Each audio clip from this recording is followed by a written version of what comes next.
BitSwap is the hottest new way to trade tokens. Crawling all the top decentralized exchanges, BitSwap will get you the very best price and value for your trades.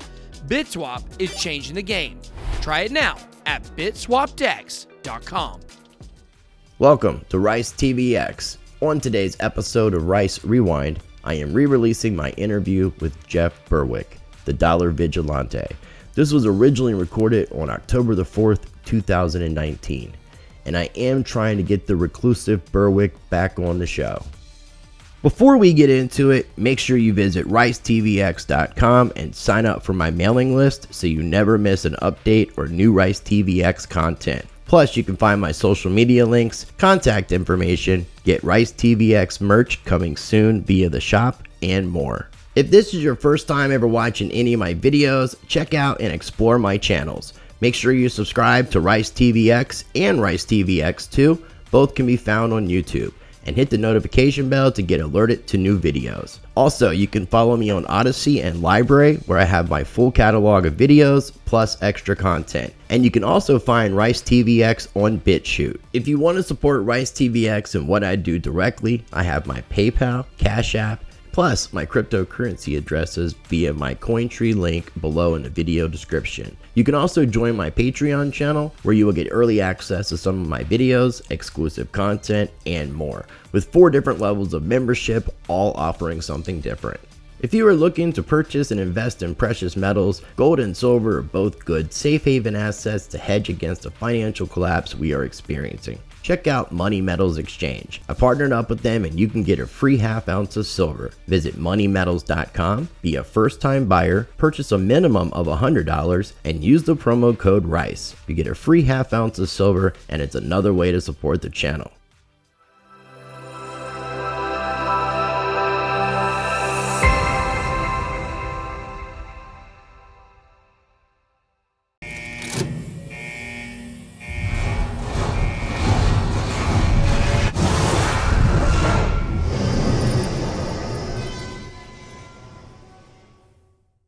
Like I said, ladies and gentlemen, today we are joined by the Dollar Vigilante himself, Jeff Berwick. Jeff, I appreciate you coming on the Rice Crypto Show. How you doing today, brother? I'm doing great, thank you. I really appreciate you taking the time to do this interview. And the first question I like to ask people, especially for people who might be unfamiliar with who you are, do you mind giving people a little bit of a background about who Jeff Berwick is and how you got involved in cryptocurrency? It's a bit of a long story, but I was born in Canada, and I started up an internet company in the 1990s, which is still the top financial website in Canada, called stockhouse.com. And it went from my basement to worth $240 million to being worth almost nothing again after the tech bubble collapsed in 2001. And so I sold it for not very much, and I asked a lot of people what happened, and no one seemed to know why these bubbles and crashes always happen. And someone gave me the book, The Creature from Jekyll Island by G. Edward Griffin, and I started looking into central banks. And that was sort of like my first red pill. I was like, oh, wow, this is not what I was told about. Actually, I wasn't told anything about central banking. They like it that no one really even knows anything about it. And so I just continued to look into things, looked into Austrian economics, libertarianism. I ended up buying a sailboat and tried to sail around the world, and I ended up sinking it in El Salvador. And I went on and I saw about 100 different countries, because I knew what I was seeing on the television programming and the news wasn't exactly the truth. So I wanted to see the world with my own eyes. And by 2008, I figured I really understand what's going on now. And I had no idea what was going on, even like 8 years ago in 2000. And so when the real estate crash happened, real estate bubble, or whatever you want to call it, financial crisis in 2008, I was expecting that completely. Actually, a lot of us Austrian economics people were expecting that.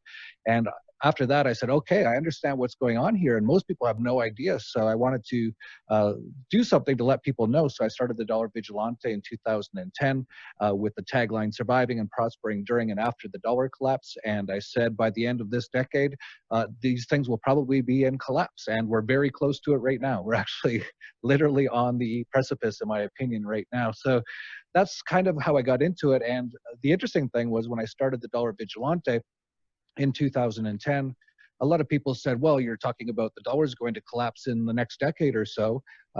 What's going to take its place? And in 2010, I said, I don't know, but I'm sure the market will come up with something. And in 2011, I was at Doug Casey's ranch called La Cafejate, Cafejate something in Argentina.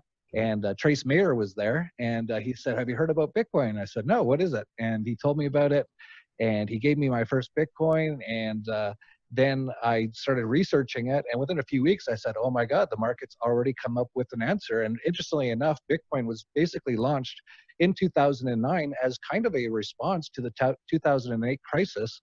And by 2011, I said, oh, wow, the market already has come up with something. So I began recommending Bitcoin at $3 in 2011 and have been one of the biggest proponents of cryptocurrencies ever since. And I would agree, man. And that's one of the reasons why I wanted to have you on the show. When I first got involved in cryptocurrency and started learning about crypto, blockchain, and then going down the rabbit holes and learning more about anarcho-capitalism, voluntarism, you were one of the first people that I started learning information from, you and Mark Passio. So, and then I started getting into Larkin Rose, all great philosophy information. And so I appreciate what you guys do. And that's the reason why I wanted to bring you on my show, so that I could share some of this knowledge with my following and people that are subscribed to my channel, because I talk about the same things you're talking about as far as we're on the cusp of an economic collapse. And by bringing on people like yourself and other economic people who know about how this system works, they can explain to people in an easy way. So you're an anarchist, an anarcho-capitalist. You're the host of the Anarchast. You also created Anarcho-Poco, which is coming up in mid-February, and we can end with that information. But I wanted to get a little bit of your perspective on why you think since 2008, when basically we did all this quantitative easing with the Federal Reserve, I'd like to get your thoughts on how we got to this point, how we're still surviving and staying afloat. Well, in order to fully understand it, you kind of have to go back a few centuries to the first founding of the first central bank. And that was the Rothschilds back in 1700s. Even when the founding fathers, the so-called founding fathers, which I think is so cultish, but people call them that when they first started the U.S., which was sort of a experiment in kind of half freedom, and it didn't really work out, as we can see today. But even then, there was many people trying to put in a central bank right at the beginning, and it was the people like the Rothschilds and people like that.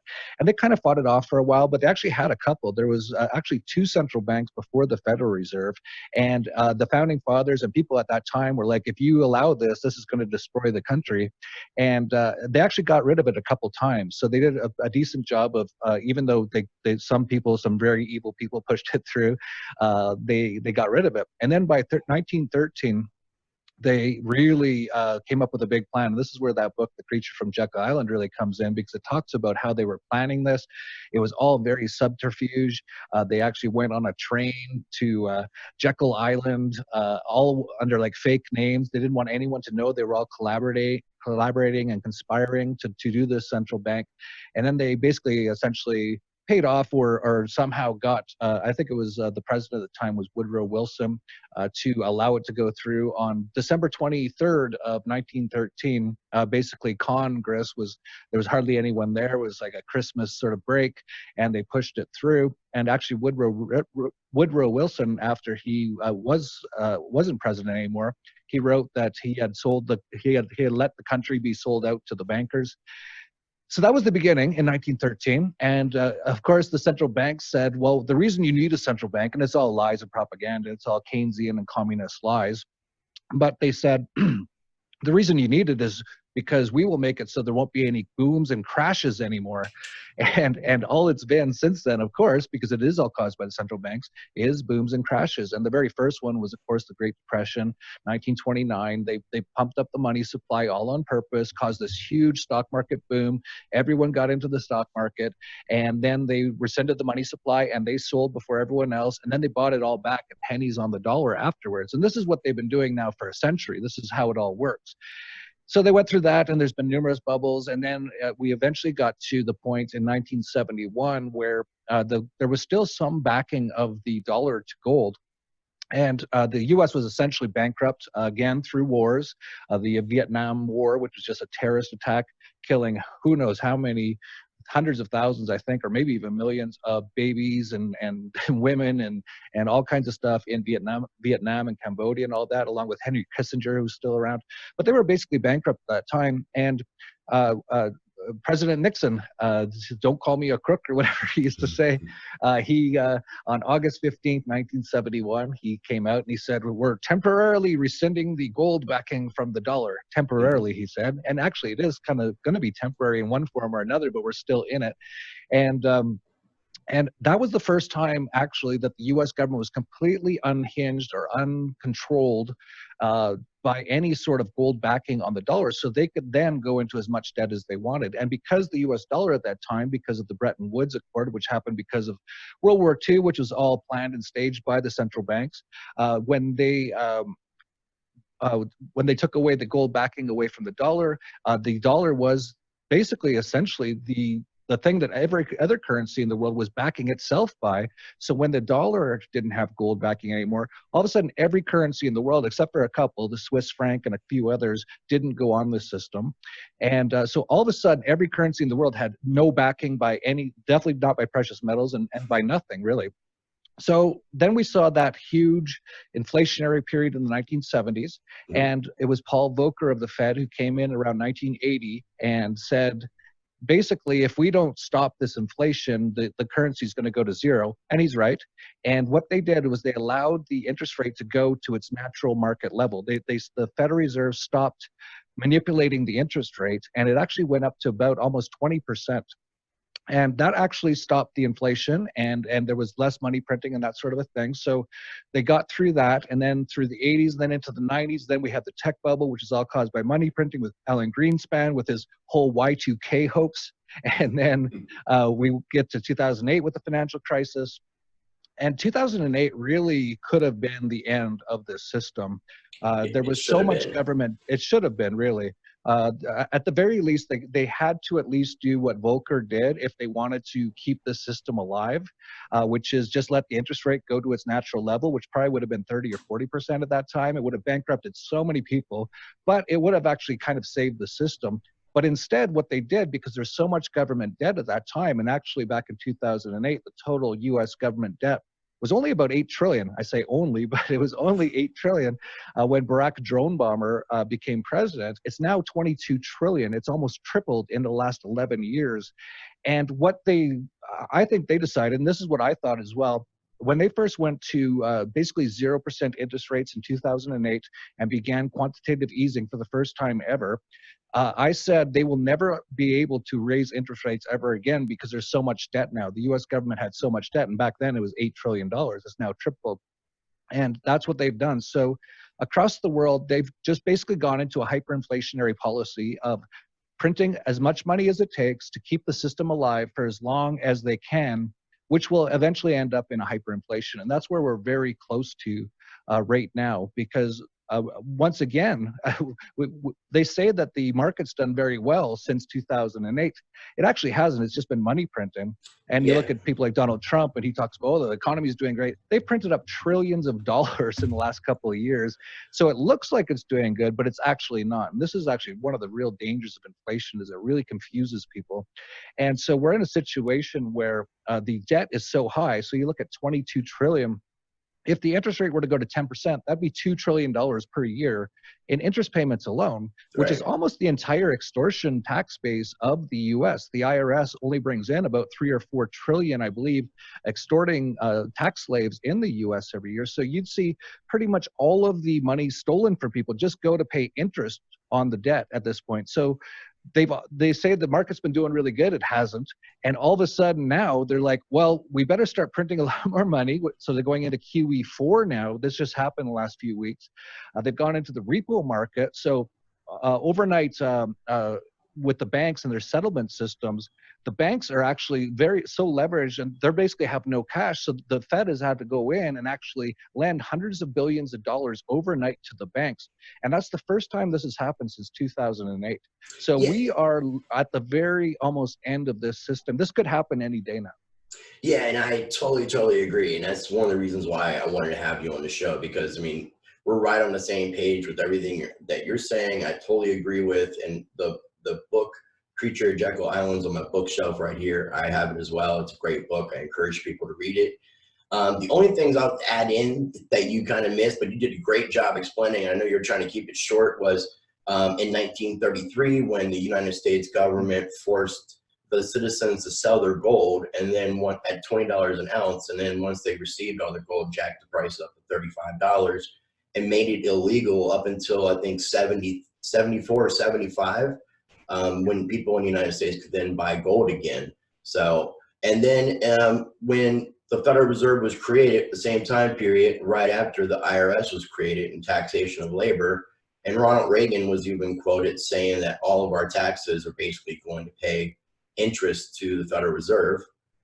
So, you know, it's kind of crazy what we got going on. And with this repo market thing, some people don't really understand this. Like, banks have to have a certain amount of money on their balance sheets at the end of the day. And because different time zones, when banks close, they lend money to banks that are open and vice versa, and they keep their balance sheets to be correct. And it's really interesting that they're calling these things capital injections and are printing up all this money, but it's really just another bailout. And people need to wake up, because had we not bailed out these central banks in 2008 and done all this quantitative easing, the system would have crashed. So we're basically on life support, and we've been a zombie system ever since. And like, basically, if you look at it as on being life support, that plug is about to get pulled. And when you talk about the inflation and the effects of hyperinflation, countries like Venezuela right now are a great example of what could happen internationally, globally. What happened in Zimbabwe, Argentina.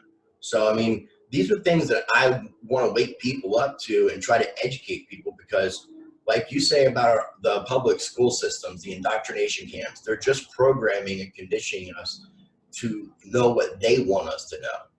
And it's time for us to use critical thinking, think outside the box, and think for ourselves and not believe what you're told. So I appreciate what you're doing, man. But what are your thoughts on the whole capital injections and bailouts that's going on currently? Well, I think it's pretty predictable.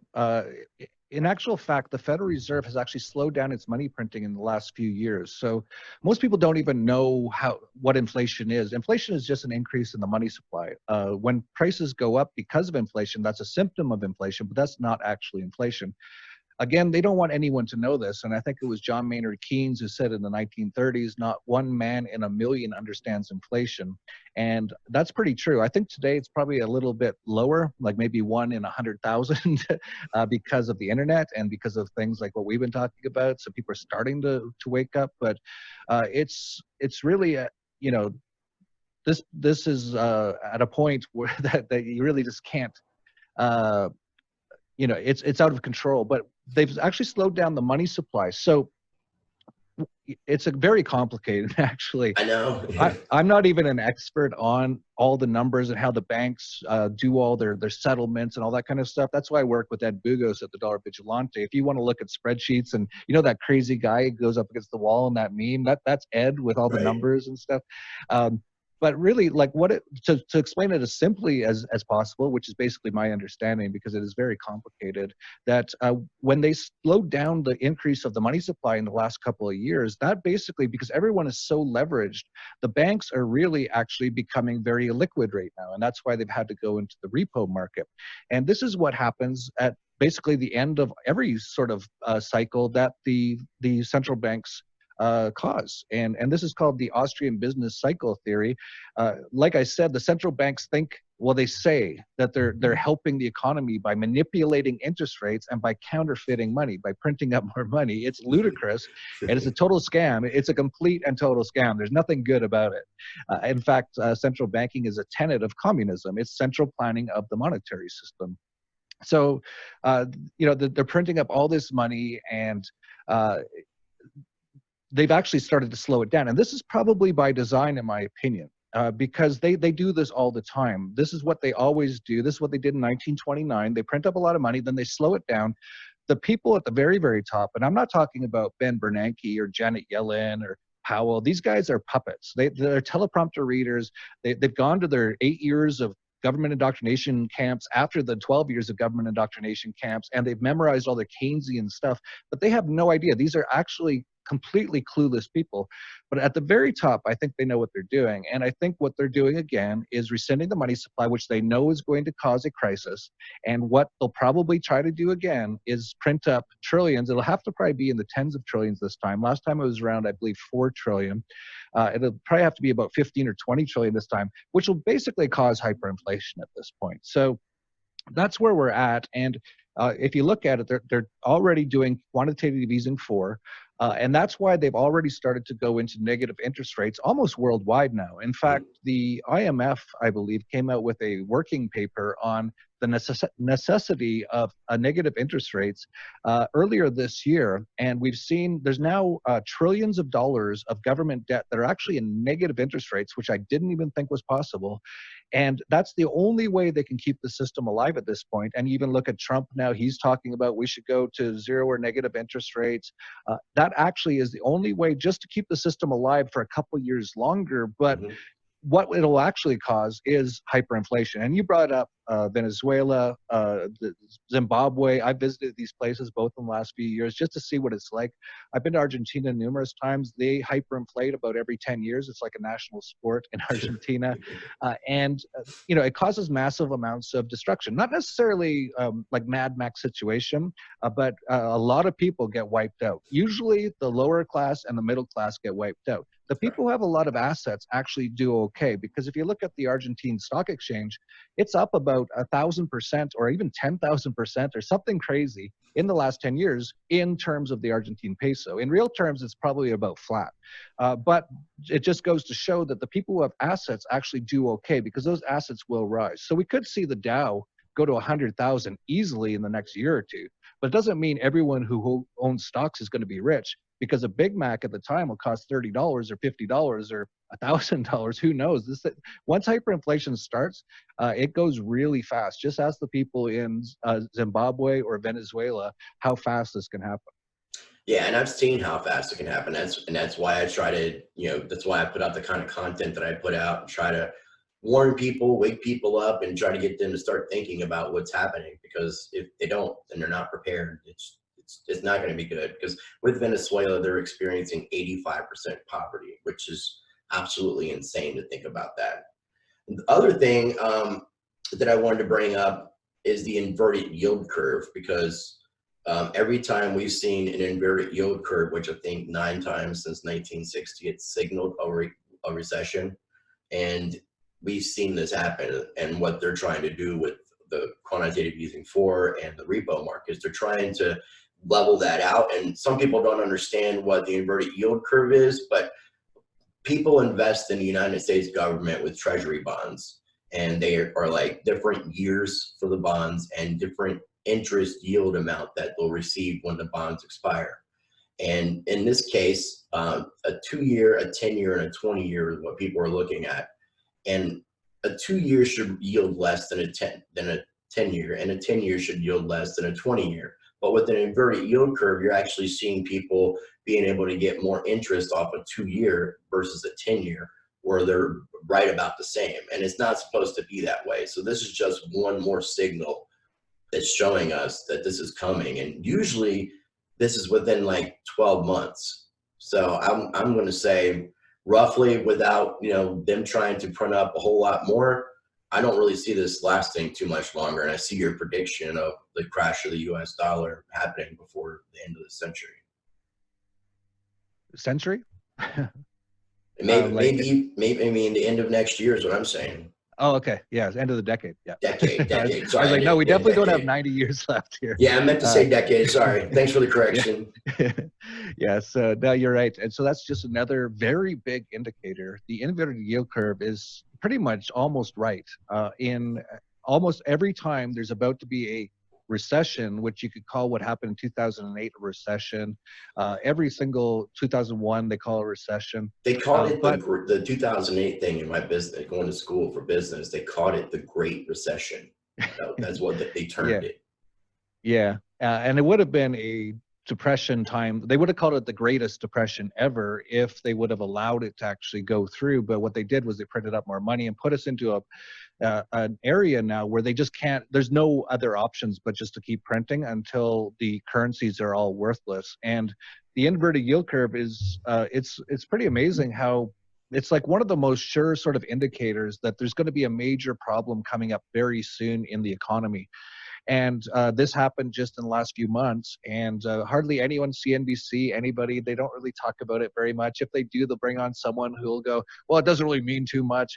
But it's just yet another indicator that we are very, very close to the end. And what you're seeing is, because it's all based on supply and demand, so normally, as you pointed out, someone who buys a 1-year treasury bond, which, by the way, in my opinion, buying treasury bonds is terrorist financing because you're lending money to the largest terrorist organization in the world, the U.S. government and the CIA. But aside from that, it's also a form of money laundering. But it's normally if you lend for 1 year, you'd get a lower amount than if you lent for 20 years. That makes total sense. So if someone wants to borrow money for a long period of time, you're going to want more in return for it. But because a lot of the fund managers there's two reasons. They're looking for yield, and everyone's going shorter and shorter as they're starting to panic here, basically. And as they do that, they drive the price of the bonds up, which drive the interest rate lower. And they also are just trying to find some sort of yield at this point. And this happens every time right before a crash. So we've got every indicator right here that we are incredibly close. And yeah, sometimes it's about a year ahead of time that the inverted yield curve really predicts something, but I think this one could be a lot faster. It could be up to a year. I've said that this could happen. This crisis could happen within hours at this point, days, could be weeks, could be months. At most, I can't see this thing going more than 1 or 2 years before we're in a scenario that no one will believe. It will be 2008 will be nothing compared to what we're going to see in the next few months or years. 100% agree, man. And that's why I encourage people to invest in cryptocurrencies and in precious metals like silver and gold. The last thing I wanted to ask you about, because I know your time's a little limited, do you want to talk about Anarchapulco, when it is, and some of what's going on this year? Sure, yeah. We just, it's February 13th to 16th. It's our 6th year. And we just announced some of the main stage speakers. So we have Dr. Ron Paul is coming back. We have John McAfee. Sherry Peel Jackson, she actually fought the IRS and still is to this day, and she was jailed for 4 years for doing so by trying to help people to essentially lessen their taxes, basically, all actually quite legally, but she was accosted and all that kind of stuff. Doug Casey, who I really love, he's basically, I call him sort of like a mentor of mine. He was the first guy who really turned me on to anarcho-capitalism and libertarianism and that sort of things. We have Freeway Rick Ross, who was one of the biggest cocaine dealers decades ago and spent 20 years in jail for it. And of course, we're anarcho-capitalists, so we believe that you should be able to trade anything you want. You should be able to put anything you want in your body. And that, I don't know why some people think that's crazy. Like, you own yourself. You can, if you want to ingest poison, you go right ahead. That's totally fine. Like, I wouldn't recommend it, but go ahead. So we have no problem at all with someone like Rick Ross, who was one of the largest cocaine dealers around. But I think the story that he's going to bring to Anarchapulco is just how much the CIA is involved in the drug market. They are the largest drug dealer in the world by far. And it's involved with George Bush. It's involved with the Clintons and all that. Then we have people like Del Bigtree, who's did the movie Vaxxed, a big sort of trying to wake people up to how they're really poisoning people with vaccines. Larkin Rose, as you mentioned, of course, he's pretty much a perennial every year. Jeffrey Tucker, who I consider sort of the the sort of the prototype of an anarcho-capitalist. He's always wearing his tuxedo, always talking about how the market is better than the government and things like that. Also happy James Corbett is coming down. I'm a big fan of James, a friend of, he's been a friend for a long time. He actually came to the first Anarchapulco 6 years ago.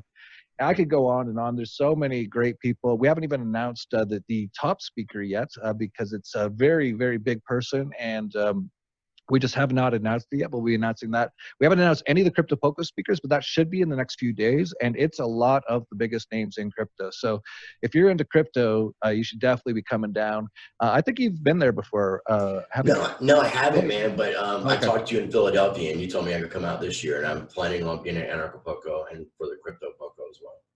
Yeah, awesome. So it's going to be 4 full days during Anarchapulco this year, and we're just about to announce the names, so I can't tell you yet, but a lot of the biggest names in the crypto space and whole health and wellness sort of a thing. We also have the Dollar Vigilante Summit, which is before Anarchapulco. So the entire Anarchapulco thing, encompassing everything, is about 10 days, but you don't have to come for 10 days. I know a lot of people just can't do that, but the main event is 4 days, and in the 2 days beforehand is the Dollar Vigilante Summit, where we talk a lot about all this kind of stuff that we've been talking about and where to invest. And I agree with you, the 2 main areas that we recommend as well is precious metals and cryptocurrencies. And we're at about 80% precious metals, 20% cryptos for your average person, because, we have a lot of grandmothers and stuff sign up to our newsletter, and we don't want to tell them, hey, get 90% into Ethereum, and they lose their keys, and so we don't want that. So, everyone can make up their own mind of what percentage they want, but that's what we kind of recommend. But those are the main 2 areas. And to me right now,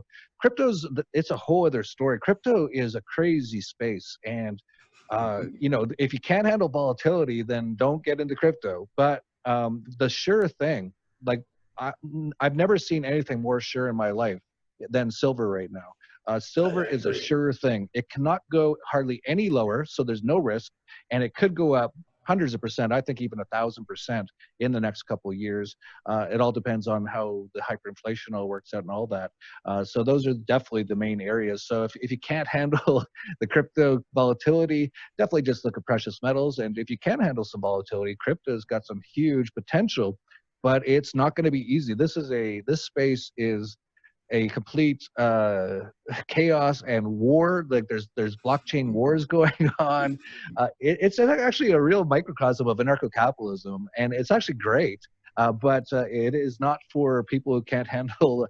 If you can't handle roller coasters too much, crypto is like that. But it also has a ton of potential.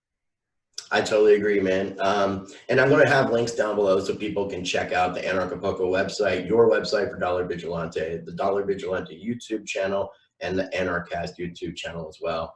Now, you mentioned your health and wellness stuff, and I know when you talk about this kind of stuff, I just have one last question just for curiousness, because I didn't really get the answer when I saw you in Philadelphia, but you had recently gotten the stem cell injections in your dick. And I'm just curious, like, what is that about? What is that like? Well, for those people out there who don't know about stem cells, they're pretty much amazing. They're miraculous, in my opinion. And you really can't even all get them in the US. So the FDA has basically made it so you can't get it, or if you can, they're about 1% of the potency of what you can get in places like Mexico, which is a lot freer place than the US. And I've done stem cells now for a couple years, and my wife has done it as well. And that's all she talks about, because she feels so good after we do stem cells, and her skin is so much better, and mine is as well. Like, we are just complete stem cell addicts at this point, and I plan to do it probably every 6 months for the rest of my life. It's just like an IV that you do, and basically the stem cells are so amazing. They go into your body and they look for whatever isn't working properly or has a problem, and it just goes and fixes it. And we're talking like, if your knee's blown out, you don't have to go for surgery. You just do stem cells, and your body just goes and repairs it itself. It's amazing. Wow. It's miraculous. So I've been doing it for a while, and I do it in Puerto Vallarta at a place called Dream Body Clinic, and he's great. He's an anarcho-capitalist. His name's Joshua Kettner. I've had him on my Anarchast show about 4 times now, and he emailed me a couple months ago, and I had asked him about it. I said, what would happen if I injected in my dick? and he's like, I've heard about it. I heard it's really good. Like, it rejuvenates you. Like, I'm 48 now. And he's like, I've heard it's like you're 15 again, that sort of a thing.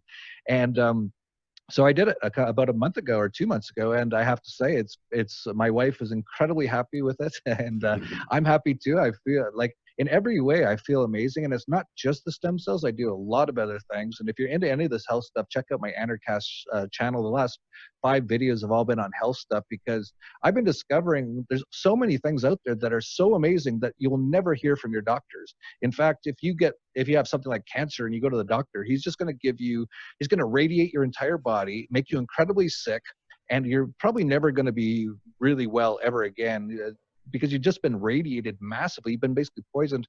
You can actually fix things like cancer quite easily with things like fasting, a good diet. There's other ways as well with cannabis oil, all kinds of stuff. And if you're not sick, and a lot of people might say, well, why would you do this stuff if you're not sick? It's because you can actually feel way better than you ever imagined you could ever feel. And that's basically how I feel right now with all the stuff I'm doing, including the stem cells. That's awesome, man. And I appreciate you sharing that. And I didn't know the last 5 episodes of Anarcast were related to those kind of subjects. So I'll definitely check them out. I've been playing catch up since I got back from Philly, because I had moved right before then, got back from Philly, and I had unpacked and set up my studio and all that good stuff. But Jeff, man, I really appreciate your time, man. I'm going to have links down below so everybody can check out all your content, all your different websites.